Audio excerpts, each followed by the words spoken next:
On Overdrive today, we drive the India-bound Nissan X-Trail e-Power. Get your beautiful symphony of Lamborghini supercars roaring along the deserts of Rajasthan and bring you a road test of the Lexus LX 500D.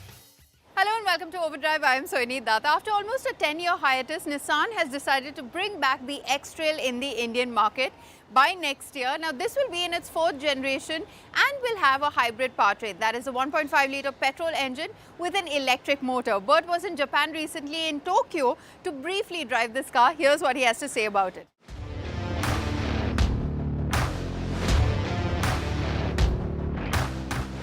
Nissan's new X-Trail coming down to India. I'm here in Tokyo to drive this SUV. Now, expected arrival in India is 2024. It's going to be a CBU, of course. That's what Nissan has indicated, that it's going to be importing this car down to India, which means it will be falling in the steep price bracket category, 40-45 lakhs and perhaps above. This one that I'm driving is the e-Power, which is a hybrid. It's got the all-wheel drive powertrain as well, the E4 Force. But in addition, what you can see is essentially what's the version going to come down to India.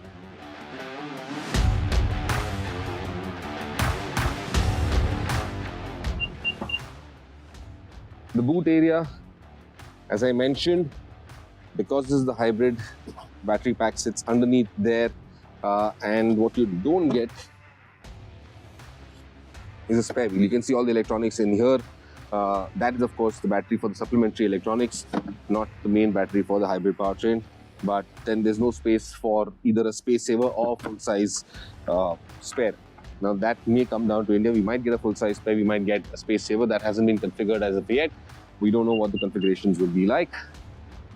And clearly it shows you the E4 Force and the e-Power, the hybrid badging, the 4-wheel drive powertrain in here. Quite a nice looker, far more refined, very subtle lines from the previous generation SUV. I'm quickly going to take you inside the cabin. And if you look at it, it's quite Spartan, fairly easy and comfortable for that matter. Plenty of space, and you've got electronic controls for the seats. I do like the instrument cluster right behind the steering wheel. Quite an impressive layout over there. The steering wheel also itself quite sporty, quite nice with the flat bottom feel. Large 10.5-inch screen for all your touch functions, smartphone accessibility, smart connectivity, and of course you've got a lot of analog dials and controls for the temperature, for the AC controls as well. Gear shift lever, no paddle shifters behind the steering wheel, but that's fine. This is still going to be an off-road vehicle. Most importantly is the off-road drive modes control knob right here. As you can see, it's got the trails for snow, highway, grass, and of course it's also got a sport mode, which is fairly interesting to see how does that work. But there's sport, there's eco, there's auto, there's snow, and there is off-road. Those are drive modes that you can select. In addition, this hybrid has got the EV selector along with the e-pedal, which gives you continuous motion, but also works like an electric would. Now, quickly in the back seat, and take a look at it. Fairly large amounts of space, but you're sitting also quite high up. This is a raised floor, and that's also because, like I said, this is a hybrid, so the battery pack sits underneath the floorboard, the seats, and the boot area. It doesn't feel very comfortable, especially for long journeys. Not a lot of space underneath for your feet, though you can adjust it because the driver's seat is electronically adjustable, so you can raise the height there, and then you've got some space underneath here.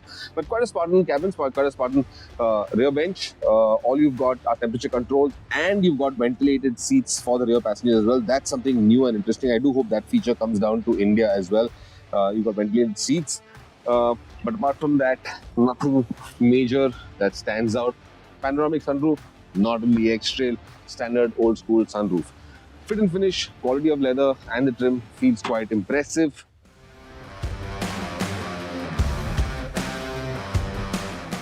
The hybrid version of the Nissan X-Trail that I'm driving with the E4 Force essentially uses a 1.5-litre petrol engine clubbed to 2 electric motors, one in the front and one at the rear. And that's essentially how it gets its 4-wheel drive powertrain. Acceleration is sharp, and while it's a hybrid, get on the throttle hard and you can feel the IC engine coming on. Yet there's a little bit of a shudder that you can feel in the pedals and on the steering as it makes the transition from electric to ICE mode. Ride quality is pretty impressive, but then again, we're in Tokyo. The roads are absolutely brilliant.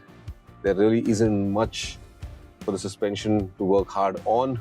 The steering also, it's got enough weight in it. It's light, but you can feel the weight coming in when you turn into a corner. You can also feel a little bit of torque steer getting into the steering wheel when you hard on the throttle pedal.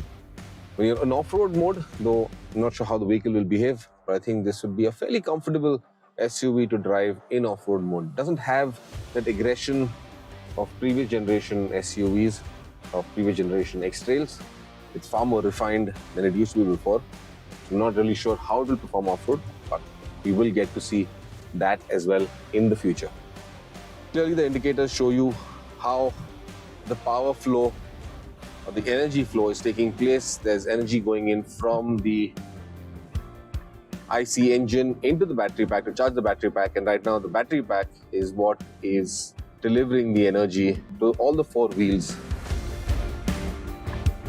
Of course, now because we're braking, it's recuperating energy as well and drawing charge back into the battery pack.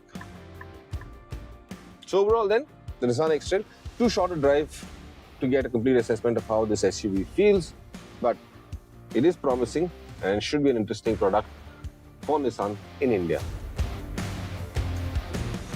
Hopefully, Nissan should get back into the groove once the X-Trail is down. Along with that, they've also got the plans for the C SUV, the C Plus SUV and the A Plus SUV as well. So multiple segments that they're going to be catering to over the next 2-3 years. Should be a fairly interesting journey for Nissan once again in India. Now that's one SUV we can't wait to get our hands on in India in 2024. We'll take a very quick break here on the show, but coming up on the other side, we'll get you some super cool supercar action. Stay with us, you're watching Overdrive.